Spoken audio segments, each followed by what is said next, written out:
All right, so let's run through some steps. The first thing is always, what is the problem?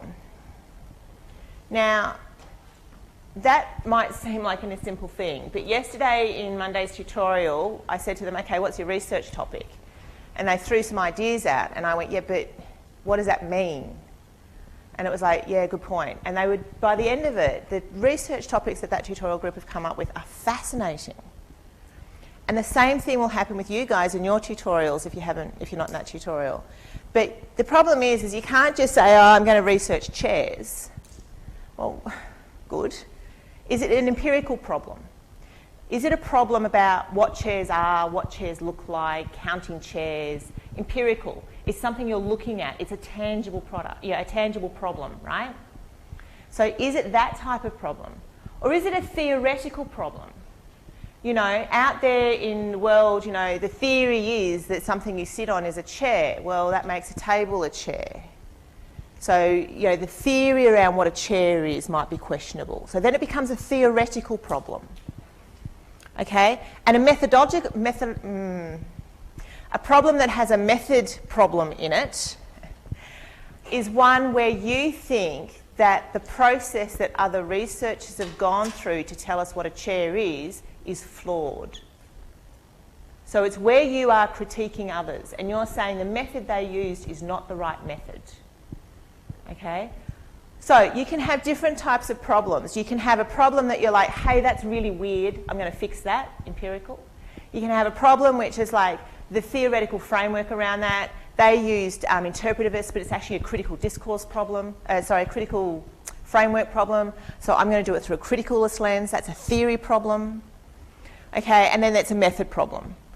They did discourse analysis. It's really actually interviews. Okay, they haven't got the right data set because they didn't use interviews, they used text. Okay, so there's your three problems, basically. Three types of problems. So what problem do you have? Okay, then it's the literature review. You guys have already done assessment B, which is an annotated bibliography. That's the beginning of a literature review. When you do a research project, you have to go out there and find as much of the literature as you can, i.e. what has gone before. And you must do lots of this. My literature review for my thesis is at about 500 sources now. Okay? I won't use all of them, but I had to find all of them. Because you have to find what is called the seminal people in your field. So in every field, in every research problem that you have, there's going to be somebody in the world, or some people in the world who are the experts. So you need to find those giants to stand on their shoulders. I use that expression in another lecture, standing on the shoulders of giants. You've got to find that. Because if you put a research paper out there so for example, I'm doing university education. If I don't talk about a guy called Trow, who is an American dude, who did a lot of research on universities, if I don't talk about him, even though he's American and I'm focusing on Australian, people are going to go, yeah, you don't really know what's going on, do you? And the literature review is that process where you go, I've got the best idea. Someone else has already written that paper. I can't do that project. So that's where you find out that somebody else has had the same idea as you and you can't do it. But what you can do is pick up their paper and go, yeah, you guys did documents, I'm going to do interviews. Booyah. And then you build on their work.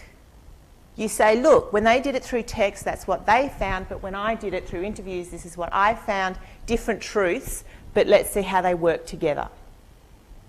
And a lot of research today is actually that kind of stuff. All right, but if you don't read what already exists, you don't know. So you've got to do the literature review. All right, ontology and epistemology. We've done a lot of this, but you really do have to know how you're looking at your problem. What framework are you going to use? How are you thinking about it? Are you interpreting? Are you constructing? Are you one of the posts? Are you criticalist? What are you doing? You need to be thinking about that. Are you post-positivist? Okay, because you might be in that space. That's the stuff you've got to start thinking about. You've really, really got to be in that place and articulate that in your plan. Okay, let's have a quick chat about methodology and methods. These are so not the same thing. In your essays, you are writing about a method. You are not writing about a methodology.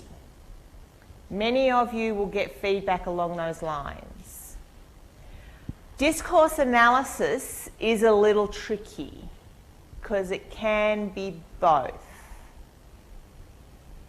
But method is data. I want you to be looking about how are you getting the data. How does getting data through interviews differ if you get data through discourse analysis, text? That's the question in the essay. It's the same here. How you're getting your data, what is the method you're going to use? Methodology, how are you going to turn the data into information? What's the analytical framework you're going to use to look at your data to turn it into information? And that's methodology. So for my thesis, I'm doing discourse analysis as my data collection. I'm doing narrative analysis as my methodology. I'm doing constructivist combined with postmodernism, post-structuralism for my framework. So you see how I've got the three there. And I talk about all three all the time. You've got to have those layers. So do not confuse method and methodology. Many textbooks do it, many YouTube channels do it, lots of people do it, because researchers, we kind of blur them together because for us it can be one action. And you will find this that when you do your interviews in Assessment D, when you're interviewing somebody and collecting your data, your brain is already analysing. Because your brain's already going, hey, that's a really cool answer, I'll take note of that. So you're analysing at the same time as collecting. It can get really tricky. But it's important to understand in your plan, you have this is my method, but this is my methodology. Two separate ideas. And then obviously you've got to articulate all this in some way. There is no particular format for plans. I'm going to give you a template later on in this lecture. So when I get to there, I'll talk about that. Goodo. All right. Now we move into the action phase. So that was all thinking. That's you sitting at a computer thinking. Literature reviews, you're at a computer, you're by yourself, no human engagement. It's, hours of boredom.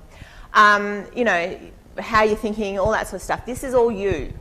This bit is where you get contact with human beings. So if you've got to get ethics, you've got to get to that ethics committee, see last week's lecture. Right? Then you've actually got to get the data. Getting data is a pain. You will find this out. For Assessment D, you've got to find the person you're going to interview. You've got to find a time that suits them and you. You've got to find a location that suits them and you. All right? So you've got to do all these things, and it takes a very, very long time to get your data. So, it took me, remember, 2 years to get boxes out of the National Archives. And lots of talking to human beings. So you've got to get the data. Then you've got to analyse. Okay, so this is back to you now. So you've gone out, spoken to human beings to get ethics and your data. Now you're bringing it all back to you, and now you're thinking about what does this data actually mean? What is the data telling you? What's the story? What's the results? Okay? So this is where you'd go back to your plan and you go back through the process of making sure you're in that space. And then you've got to work out how you're going to tell the world, and so then you then you put your results back to your question. So this is the results I got. We go back to the question, do they align? Yes, they do. No, they don't. And remember, you're doing this all in line with your plan. Okay, so you go back to your plan. This is how I said I was going to do it. This is what I actually did. You then record the difference. You write down the difference between your plan and your action. That's still your plan. You're still holding this all together. And then you go into telling the world. So then you go into your write-up. So then you go back to your plan and you said, right, I'm going for that journal. They like it in that format. I start writing it up. and you go that way. Okay, I just want to go back, sorry. When you're identifying the problem, I talked in this about in tutorials last week for some people, but I didn't do it in all of them, so I do want to do it in this lecture.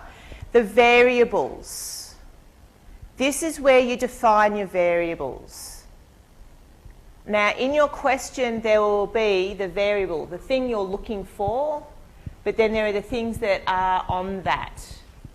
So, you know, if you want to interview people about chairs, okay, what chairs do you want? So you're going to have to define what the chairs are. People. Do you mean all people? Do you mean people between 15 and 18? Do you mean men and women? Do you mean all ethnicities?